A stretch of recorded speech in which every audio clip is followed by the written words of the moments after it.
Salve, torcida americana! Eu sou o Salviano e vai começar o América História.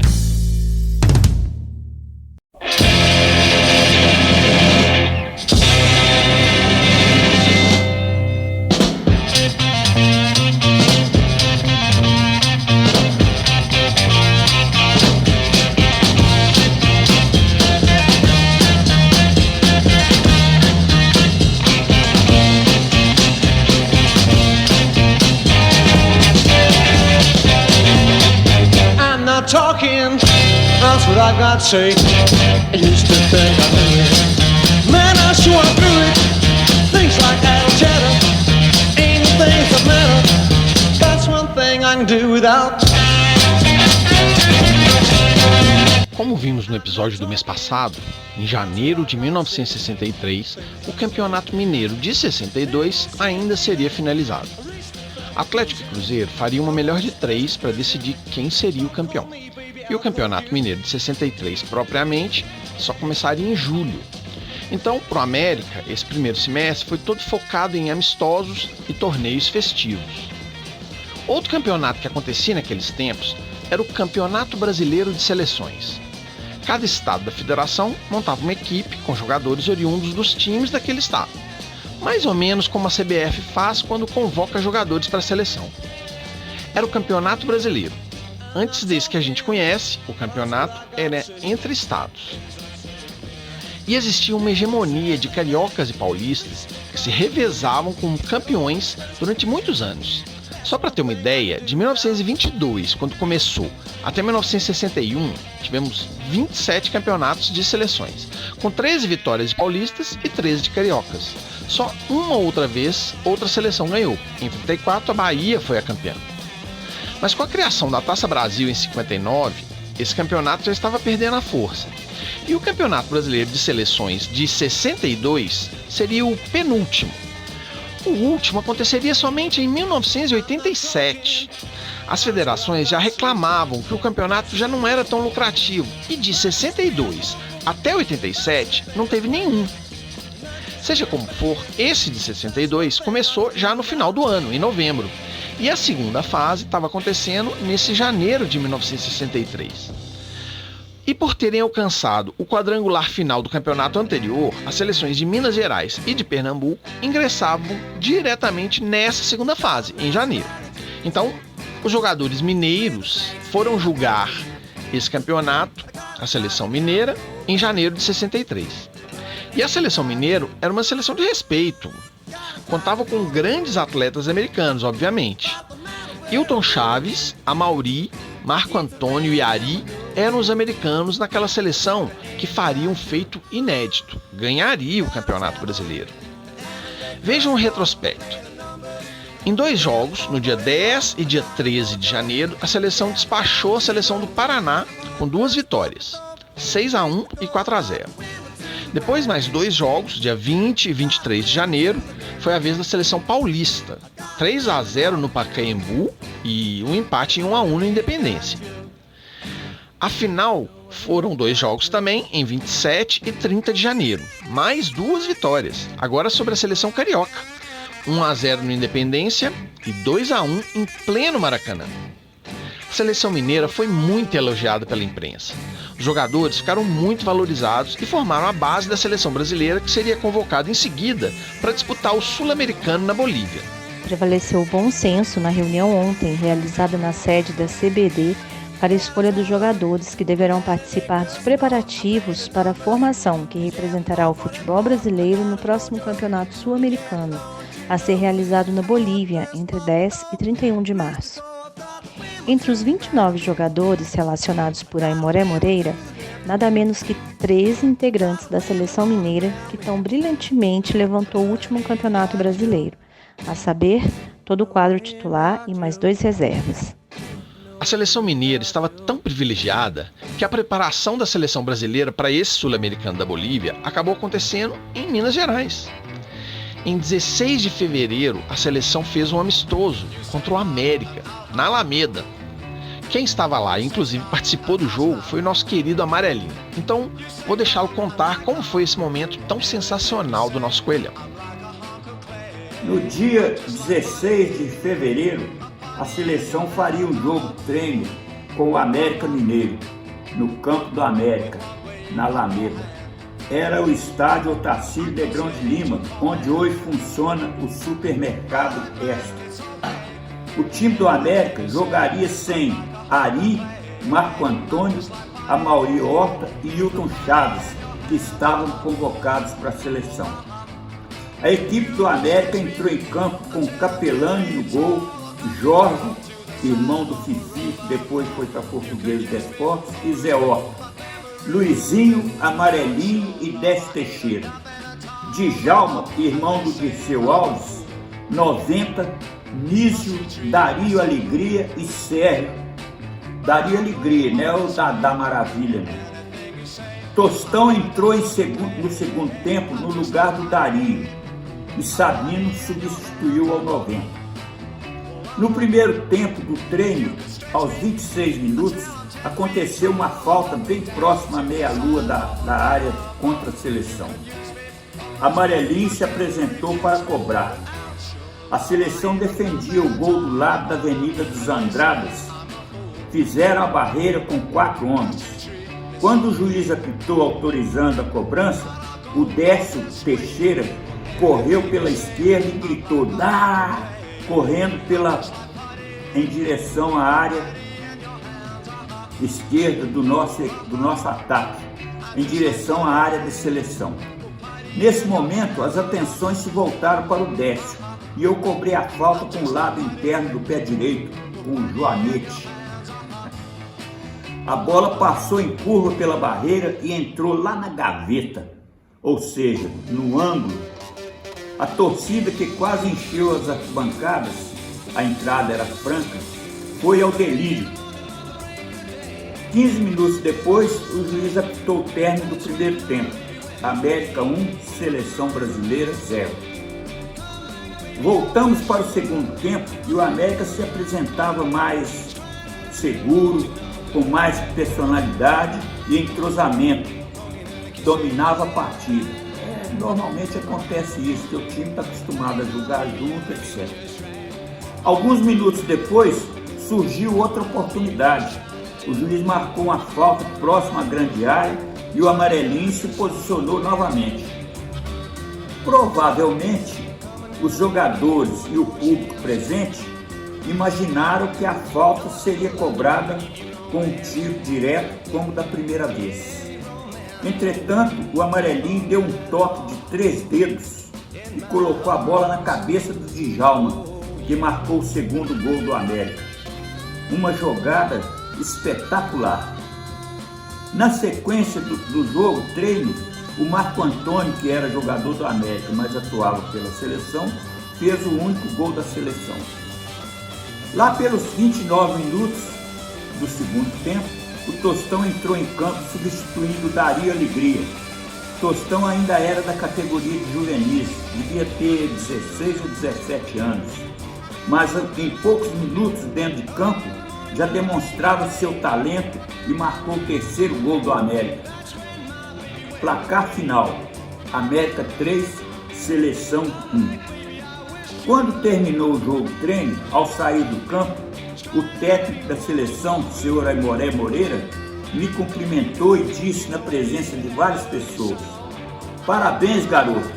Se eu tivesse visto você jogar antes da convocação, eu teria chamado." Agradeci e fiquei muito envaidecido. No dia seguinte, os jornais e os programas esportivos das emissoras de rádio e televisão colocaram meu nome muitas vezes em destaque. O Jornal Diário de Minas, na matéria sobre o jogo treino, escreveu em destaque: "Amarelinho foi a vedete do primeiro treino da seleção. Foi o melhor jogador em campo, incansável no trabalho de vai e vem, marcando um golaço e dando um passe a la Didi para o Djalma marcar o outro, que foi por si só, valeu todo o treino." Num jogo em que Tostão entra e faz gol, quem se destacou mesmo foi o nosso Amarelinho. Que dia sensacional, né? Bom, o Tostão jogava na base do América nesse ano. Aliás, desde 61 o menino Tostão, de 14 anos, já jogava na base americana e já se destacava. Não à toa, ele conta que os dirigentes americanos foram buscá-lo em casa para participar desse jogo contra a seleção. E como ouvimos, ele entrou no segundo tempo e fez um gol. Tostão conta que, como era jogador amador e não tinha contrato de gaveta com o Coelho, ele poderia ir para onde quisesse. E em 63, o Cruzeiro do presidente Brandi sabidamente ofereceu uma proposta para ele. Aspas para o Tostão. Comuniquei aos diretores a proposta do Cruzeiro. Disse que preferia continuar no América Mineiro, mas eles acharam que eu ainda era muito jovem para me profissionalizar. Um dirigente insinuou que eu inventei uma proposta para tentar fazer um bom contrato com o clube. O Cruzeiro não me roubou do América Mineiro, como diz a lenda. Teve inclusive de pagar uma quantia exigida pelo rival para eu ter condições de disputar o Campeonato Mineiro de 1963, meu primeiro estadual. Existem histórias que contam que o América teria fechado a base nesse ano e por isso o Tostão teria ido para o Cruzeiro. Não faz muito sentido isso, uma vez que a equipe de júniores era muito forte nesses anos. Tínhamos sido campeões juvenis em 56, 57, 59, 60 e 61. E em 58 não fomos campeões porque nos recusamos a jogar a final. Tretas contra arbitragens atletiquenses. Já conhecemos isso, né? Mas repare só, quase fomos hexacampeões juvenis nesse período. E em 63 fomos campeões de novo, então conta aí, 6 títulos em 8 anos. Tostão falou sobre essa base americana numa entrevista em 2012. Entre os clubes da capital, nós éramos os melhores. O América era uma referência, um modelo nas categorias de base. Então a base nunca foi fechada? Isso é lenda? Não. Infelizmente, a história do fechamento da base aconteceu mesmo, mas não seria em 63 e não foi por causa dela que perdemos o craque Tostão. E a relação do Tostão com o Coelho vem desde cedo. Ainda menino, ele acompanhava seu pai, torcedor do América, nos jogos da equipe na Alameda, além de ser sócio do clube. Quando começou a jogar, ele atuava em times da base dos clubes amadores de Belo Horizonte e também jogava futsal, onde chegou a passar pelo Cruzeiro. Foi para o América quando tinha 14 anos, já no futebol de campo. Nesses curtos 2 anos, Tostão foi ganhando mais espaço no time juvenil do América e vinha se tornando o grande destaque das categorias de base do clube. Tudo levava a acreditar que o grande craque iria estourar no Coelho, mas infelizmente não foi o que aconteceu. Ele foi para o Cruzeiro e o resto é história, só nos resta lamentar.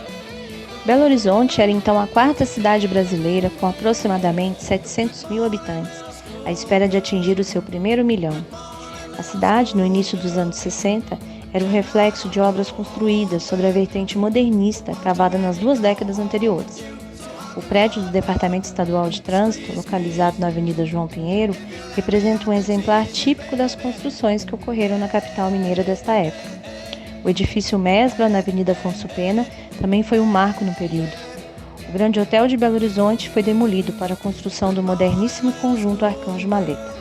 O clima calmo e bucólico da antiga capital se rende agora em definitivo aos imperativos da metropolização, rompendo com os comportamentos que referendavam o início do século. O asfalto nas ruas passa a dominar o cenário urbano, anunciando o fim dos bondes e a chegada dos ônibus, além do significativo aumento do número de carros particulares. Então estamos em maio de 63. Depois de jogar alguns amistosos soltos, vamos ao nosso primeiro campeonato do ano. Mas um campeonato amistoso, o torneio Jorge Carone. Jorge Carone tinha sido eleito prefeito da capital em 62 e no seu primeiro ano de mandato acabou criando esse campeonato para fomentar o esporte no primeiro semestre. Só era um torneio amistoso porque não era realizado por alguma federação, mas tinha todos os componentes de um campeonato daquela época. 10 clubes participavam e o formato era pontos corridos.